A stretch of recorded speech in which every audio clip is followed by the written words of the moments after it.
Quel impact va avoir la grève des contrôleurs ce week-end? Touchée par un mouvement de colère des contrôleurs, la SNCF prévoit des difficultés de circulation des trains à partir de jeudi 20h jusqu'à lundi 8h. Cette grève interviendrait au milieu des vacances scolaires de la zone C et au début de celle de la zone A. La SNCF a annoncé que tous les trains ne partiront pas, mais que l'objectif est d'assurer un TGV, un Ouigo et un Intercité sur deux. Elle s'engage aussi à assurer la circulation de tous les trains à destination des Alpes. La priorité est d'assurer les départs et les retours de vacances à la neige. Concernant les trains supprimés, les passagers pourront échanger gratuitement leurs billets de train. Si aucune solution n'est trouvée, les voyageurs pourront être remboursés à 100%. La SNCF a annoncé un dédommagement exceptionnel.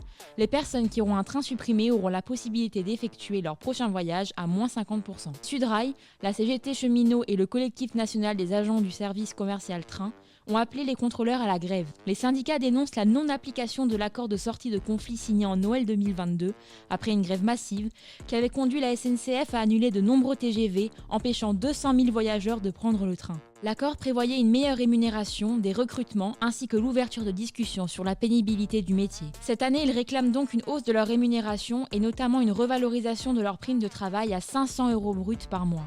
Les syndicats dénoncent également un manque de volonté de la SNCF dans le recrutement des contrôleurs. Pour la direction de la SNCF, il s'agit d'un mouvement incompréhensible. Le PDG de la SNCF, Jean-Pierre Farandou, appelle les syndicats à bien réfléchir aux avancées déjà acquises. Selon les syndicats, la grève de ce week-end devrait être très suivie avec 90% de contrôleurs mobilisés.